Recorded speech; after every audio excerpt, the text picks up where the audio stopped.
Hi, this is Mark the Ballpark Hunter. I write for StadiumJourney.com. I have my own podcast and I make video content on YouTube under the Ballpark Hunter name. However, today we're going to talk a little bit about the hat that's being worn on my head. I picked it up just recently from Ebbitt's Flannels. They had a great deal. Unfortunately, it's gone. So you may have to pay full price for this bad boy or contact the Indianapolis Indians to get this hat. But yes, it does look like a Montreal Expos hat. And there's a reason because from 1984 to 1992, the Indians were affiliated with the Montreal Expos. And during that time, future Hall of Famer Randy Johnson and Larry Walker, along with local legend Razor Shines, played for the team wearing this hat. But it's a little more interesting how this design came about. In 1970, this eye was created to be worn on a red hat for the Indians. At the time, they were affiliated with the Cincinnati Reds. However, in 1984, they switched to the Expos. So they wanted to wear something that was almost similar to what Montreal was wearing. They added more blue to the solidary colors of red, and the caps had the white panel, the blue bill, and the red striping was along the sleeves and neckline. The road uniforms were powder blue with the city name in block lettering. Kent Hunt, the director of special projects for the Indians, designed the new look to closely resemble the parent club in Montreal, but he did not want to have the same look that the Expos were wearing. He provided horizontal stripes around the sleeves rather than the racing stripes that the Expos had at the time.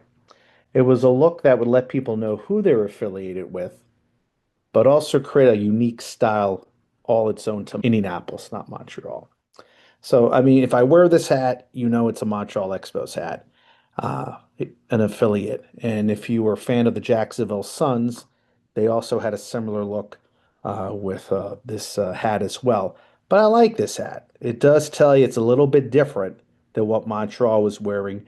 And this cursive eye design, it's iconic, whether it's on a red cap or it's on an Expos looking cap. It's just a great look. It also looked nice on the word mark. That was kept virtually the same from the previous jerseys. That word mark was created in 1971.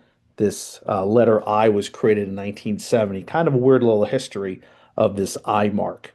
The Indians also designed a royal blue batting practice top that sometimes were worn at home, especially for its home opener in 1991 when the white tops were not available. The Indians had an all-white jersey at the time, but for the 1991 home opener, the white tops were not ready. I'm not sure why. Maybe somebody can tell me. However, the team they were playing, the Oklahoma City 89ers, had their road jerseys stolen a few weeks before they were to go on the road. They had to start the year with red batting practice jerseys. So fans that night, which there was about 13,000 people at Old Busch Stadium, saw the home team wearing blue jerseys and the road team wearing red. They also saw the Indians win the game 1-0 while being no hit. Color v color, which is common now in minor league baseball, but not so much 35 years ago in 1991. Those Oklahoma City jerseys were stolen. You can check out my podcast. I have a whole story about that, and we'll have an article up on Stadium Journey as well. Just looking for a few quotes to finish that. When people think about this hat, they think about those great American Association teams that won back to back to back to back championships between 1986 and 1989. Plus, just watching baseball at the historic Busch Stadium, that was the site for Eight Men Out. And of course, Razor Shines, who became a celebrity here in town during his stay with the Indians. Randy Johnson pitched 2 seasons in Indianapolis before being dealt to Seattle in midseason 1989 for Mark Langston.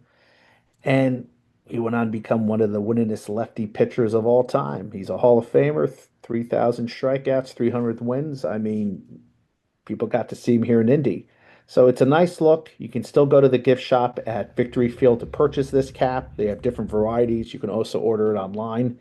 But I like this a lot, and I think it's a nice little sidebar to the history of baseball in Indianapolis. So Hope you learned something new today, and I hope you follow me on YouTube or Twitter.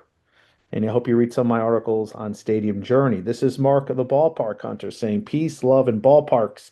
And we'll see you next time for another hat history review of one of your favorite teams.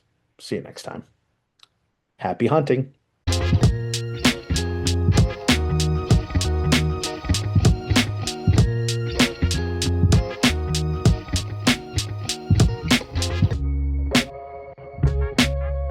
Hi, this is Mark the Ballpark Hunter. If you like that video, check this one out. Happy hunting.